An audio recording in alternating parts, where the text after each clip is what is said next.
Limits నుంచి అయితే question అడిగాడు. లిమిట్స్. సో లిమిట్స్ నుంచి మీకు క్వశ్చన్ చెప్పాలంటే ముందు బేసిక్ ఫార్ములాస్ అయితే మీకు తెలిసి ఉండాలి. ఏంటంటే limit x tends to 0 sin x by x అన్న, limit x tends to 0 tan x by x అన్న 1, limit sin x by x అన్న, limit tan x by x అన్న మనకి 1. అదే limit x tends to 0 sin ax by x అంటే ఏమవుద్దంటే మనకి ఏ, అంటే ఎక్స్ ఉంటే మనకి 1 వస్తుంది. అదర్ దాన్ ఎక్స్ ముందరైనా కోఎఫిషియంట్ ఉంటే మనకి అది వస్తుంది, ఏ వస్తుంది. ఇప్పుడు అదేవిధంగా మనకి ఇక్కడ ఎక్స్ లేదు, ఇక్కడ ఎక్స్ లేదు, మనమే మల్టిప్లై అండ్ డివైడ్ చేసుకున్నాం బోత్కి. అప్పుడు ఏమవుతుంది, నాకు limit theta tense to 0 sin m theta by theta, తర్వాత tan n theta by theta. ఇప్పుడు ఇక్కడ టీటా రెండు క్యాన్సిల్ అయిపోతాయి, కానీ మనం క్యాన్సిల్ చేసుకోకూడదు, ఎందుకంటే మనకి ఈ ఫార్మేట్లో రావాలి. అప్పుడు sin m theta by theta ఏమవుతుంది, నాకు sin ax బై ఎక్స్ మారుంది కదా, అంటే ఏ. ఇప్పుడు టీటా ముందర ఏముంది, నాకు m బై కింద n. So answer is m by n. చాలా సింపుల్. మనకి లిమిట్స్లో ఎప్పుడు కూడా మనకి వాడు కరెక్ట్ ఫార్మాట్ ఇవ్వడు, మనకున్న ఫార్ములా ప్రకారం మనం క్రియేట్ చేసుకోవాలి. అలా క్రియేట్ చేసుకుంటే నేను మల్టిప్లై అండ్ డివైడ్ చేసుకున్నాను. ఇప్పుడు limit theta tense to 0 sin m theta by theta అంటే m, tan n theta by theta అంటే n. So m by n is exact correct answer, right.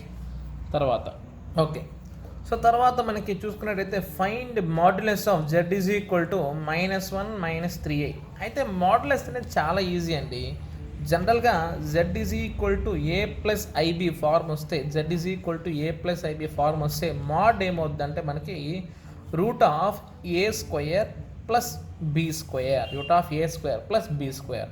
ఇప్పుడు ఆ ప్లేస్లో ఏ బదులు ఏముంది, నాకు -1 ఉంది, b బదులు ఏముంది, నాకు -3 ఉంది. కాబట్టి మాడ్యులస్ ఆఫ్ z ఏమవుద్దంటే నాకు root of -1 whole square plus -3 whole square, -1 whole square plus -3 whole square అంటే root of 1 plus 9 that is equal to root of 10, that is equal to root of 10. Modulus అంటే మనకి z is equal to a plus i b format ఉంటే root of a square plus b square అంటే real part imaginary part మనం ఏం చేయాలంటే square చేసి add చేయాలి, అంతే మాడ్యులస్, రైట్.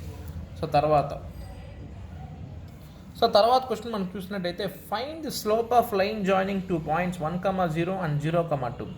చాలా సింపుల్ అండి. మనకి x1, y1, x2, y2 అనే 2 పాయింట్స్ వస్తే స్లోప్ ఫార్ములా మనం ఆల్రెడీ 10th క్లాస్లో కూడా చదువుంటాం. m is equal to y2 minus y1 by x2 minus x1 is the formula for slope. అయితే మనకి ఇదేమి ఇచ్చాడు, ఫస్ట్ పాయింట్ 1,0 ఇచ్చాడు, సెకండ్ పాయింట్ 0,2 ఇచ్చాడు. సో ఒకదాన్ని ఏమో x1 y1 అనుకోవాలి, ఇంకో దాన్ని ఏమో x2 y2 అనుకోవాలి. అప్పుడు స్లోప్ ఏమవుతుందంటే y2 minus y1 by x2 minus x1. y2 అంటే 2 మైనస్ y1 అంటే 0 బై x2 అంటే 0 మైనస్ x1 అంటే 1. సో 2 మైనస్ 0 2 బై 0 మైనస్ 1 అంటే -1 అంటే -2 ఈజ్ ది స్లోప్. బాగా గుర్తుపెట్టుకోండి, ఇచ్చిన పాయింట్లో ఒకదాన్ని x1 y1 అనుకోవాలి, ఇంకో దాన్ని x2 y2 అనుకోవాలి. ఇంకా కరెక్ట్గా ఫార్ములాలో మనం సబ్స్టిట్యూట్ చేస్తే సరిపోద్ది, y2 minus y1 by x2 minus x1. Next కింద లాస్ట్ అండ్ ఫైనల్ క్వశ్చన్ మనకి ఏం అడిగాడంటే, ఈసారి మన షార్ట్ ఆన్సర్ క్వశ్చన్లో y is equal to e power x plus log x plus x అయితే dy బై x కనుక్కోమన్నాడు. ఇది చాలా సింపుల్, జస్ట్ నార్మల్ డిఫరెన్షియేషన్ చేయాలి.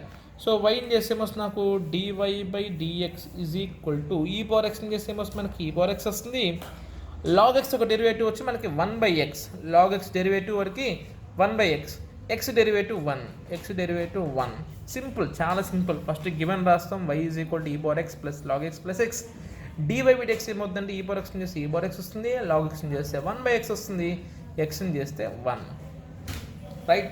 సో ఇది ఫ్రెండ్స్ మనకు ఓవరాల్గా మనకి డిప్లొమా M1లో షార్ట్ ఆన్సర్ క్వశ్చన్. C16 వాళ్ళకి 3 మార్క్స్ అడిగాడు. సో C20 వాళ్ళకు కూడా మనకి ఇవన్నీ కూడా ఇంపార్టెంట్ కాబట్టి జస్ట్ ఒకసారి అయితే మీరు ఒకసారి చూసుకోండి, అండ్ తర్వాత మనం లాంగ్ ఆన్సర్ డిస్కస్ చేద్దాం, రైట్. Thank you.